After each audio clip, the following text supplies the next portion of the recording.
साथियों, जय हिंद। दिल्ली पुलिस के जो हमारे सिपाही, हवलदार, थानेदार, पिछले कोरोना काल में लगभग 30 पुलिस वालों की डेथ हुई और इस दौरान भी लगभग 25 के करीब पुलिस वाले हमारे कोरोना की भेंट चढ़ चुके हैं। परंतु जिस तरह से दिल्ली सरकार का जो रवैया दिल्ली पुलिस के प्रति है, बहुत असंवेदनशील है। हमारे सिपाही अमित राणा, जिनका मैं एग्जाम्पल दे रहा हूं आपको, लगभग 1 साल पहले उनकी मौत हुई थी और कोविड से हुई थी। उनके डॉक्यूमेंट्स हैं जिसमें क्लियर लिखा हुआ है कि उनकी डेथ कोविड के वजह से हुई थी। उनकी फाइल दिल्ली सरकार के पास साल भर से ऊपर लंबित है, कोई डिसीजन नहीं किया गया। इसी तरह जो और अधिकारी हैं, हमारे साथी हैं, जिनकी डेथ कोविड रिलेटेड है, जो 1 करोड़ रुपया कंपनसेशन उनको दिया जाना था, आज तक कोई पैसा दिल्ली सरकार ने नहीं दिया। हमें कोई एतराज नहीं। डॉक्टर अशरफ जैसे संपन्न डॉक्टर के घर जाकर आप उनको 1 करोड़ रुपया देकर आते हैं, उनके हालचाल पूछते हैं। क्या ये दिल्ली के और साथी क्या जाति आधार के नाम पर ही अपना पैसा कंपनसेशन ले पाएंगे आपसे? क्या आपके स्टैंडिंग कोर्ट ऑर्डर कहते हैं, आपने देखा है? पैरिटी नाम की कोई चीज है आपके यहां, या केवल वोटों के लिए आप राजनीति करते रहेंगे? थोड़ा शर्म करो, थोड़ा बहुत देखो। इतना ना गिराओ अपने आप को कि आने वाली पीढ़ियां आपको कोसें, हो सकता है आपकी औलादें आपको कोसें। आपका चरित्र और आपके कार्य करने की प्रणाली सबके सामने आ चुकी है, हर एक आदमी जानता है। परंतु जिस तरह से आपने लोगों को भ्रम में डाला है, बहुत लंबे टाइम तक नहीं चल पाएगा। काठ की हांडी बार बार नहीं चढ़ती। जिस दिन काठ की हांडी उतर गई, आप दोबारा नहीं आ पाओगे। जो आपके पोस्टर और टेलीविजन पर आ रहे हैं, शायद आप कभी जिंदगी में दिखाई भी ना दो दिल्ली के अंदर। आपको याद होगा, आसाम के अंदर गण संग्राम परिषद बनी थी और बिल्कुल यंग आदमी सीएम बने थे। आज उस पार्टी का नामो निशान नहीं है। वो भी कहते थे पूरे हिंदुस्तान पर राज करेंगे। बहुजन समाजवादी पार्टी, जिसकी मुखिया बहन मायावती, वो कहती थी मैं एक दिन प्रधानमंत्री की कुर्सी पर बैठूंगी। उनका सपना साकार नहीं हो पाया। मुलायम सिंह यादव, वो भी सपना देखते थे मैं डिफेंस मिनिस्टर बन गया हूं, बस बहुत थोड़ी दूरी पर हूं प्रधानमंत्री बनने से। वो नहीं, उनका सपने हो पाए पूरे। आप राष्ट्रपिता नहीं बन पाएंगे, मैं आपको बार बार कह रहा हूं। आप केवल एक छोटे से सूबे के एक सीएम हैं। आप पानी और बिजली और जो स्वास्थ्य सुविधाएं हैं वही पूरा मुहैया नहीं करा पा रहे हैं। जिस तरह से आपने छीछा लेदर कराई है अभी सेकंड वेव के दौरान में, वो किसी से छिपी नहीं हुई है। आपकी कथनी और करनी में इतना फर्क है कि लोग जान चुके हैं, आपको समझ चुके हैं अच्छी तरह से।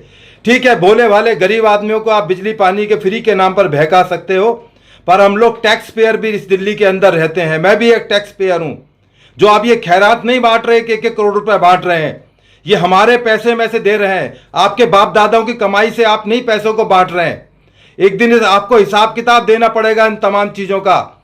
अभी हम जल्दी ही हाई कोर्ट के अंदर एक पिटीशन फाइल कर रहे हैं। हमारे एसीपी आनंद प्रकाश, जो दिल्ली पुलिस से रिटायर्ड एसीपी हैं, वो इस पिटीशन को लड़ेंगे और आपको जवाब देना पड़ेगा अदालतों के अंदर कि पिक एंड चूज क्यों हो रही है, किस आधार पर हो रही है, आपने क्या एजेंडे से आप काम कर रहे हो।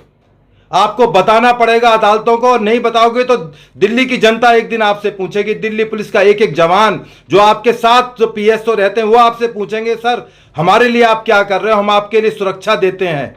याद रखना, जिस दिन ये सुरक्षा देने वाले आपके साथ नहीं होंगे, आपको घर में किस तरह से रह पाओगे आपको नहीं पता।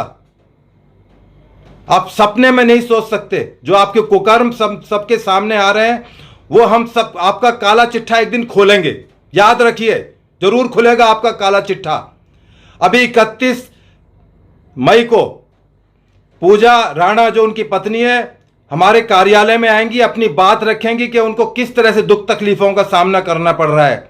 उनके 2 छोटे छोटे बच्चे हैं, वो बेरोजगार महिला हैं, गांव में सोनीपत में रहती हैं। उनका एक छोटा बच्चा मात्र 5 साल का है। आपने पूछा उनके घर जाकर कि आप कैसे रह रहे हो, आपको कोई आर्थिक मदद या किसी तरह की मदद की जरूरत है? आप किस आधार पर कर रहे हैं? डॉक्टर की मदद करना बहुत अच्छी बात है, वो लोग हमारी जान बचाते हैं। के अग्रवाल जी मर गए, क्या आपने उनके लिए 2 शब्द कहे? क्या आप उनके घर पर गए? आपने 1 करोड़ रुपया दिया उनको? कोई मदद की उनकी? ऐसे ऐसे 100 डॉक्टर मर गए। परंतु जो आपने एजेंडा चला रहा है, ये बहुत दिन तक चलने वाला नहीं है और लोग एक दिन आपके मुंह पर थूकेंगे। आपको जवाब देना होगा, अदालतों में जवाब देना होगा, समाज के अंदर और अपने परिवार के अंदर भी जवाब देना पड़ेगा कि ऐसा आप क्यों करते रहे, किसके लिए करते रहे।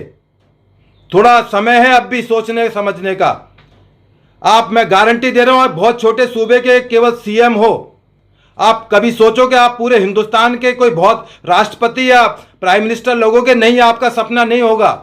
क्योंकि आपने जो वायदे किए थे कि मैं मेट्रो में सफर करूंगा, मैं जनता से हर आदेश लूंगा, मैं सरकारी बंगले में नहीं रहूंगा, वो हम आपके वायदे भूले नहीं है। कि मैं राजनीति में नहीं आऊंगा, बच्चों पर हाथ रखकर आपने कसम खाई थी, वो आपकी कस्में हम देख चुके हैं। इसके बाद 6 जून को हम दिल्ली पुलिस के अधिकारियों से रिक्वेस्ट करेंगे, हमें सांकेतिक एक अपनी बात रखने का शहीदी पार्क में शाम को 4 से 6 बजे तक का मौका दिया जाए, जिससे हमारे दिल्ली पुलिस के रिटायर्ड साथी और पब्लिक के जो हमारे साथी जो हमारी विचारधारा से सहमत हैं, वो अपनी बात को वहां पर आकर रखेंगे और आपको आगाह करेंगे और तमाम कोविड नियमों का पालन करेंगे। हम वो किसान आंदोलन वाले नहीं है जो सरकार की बात को नहीं मानते।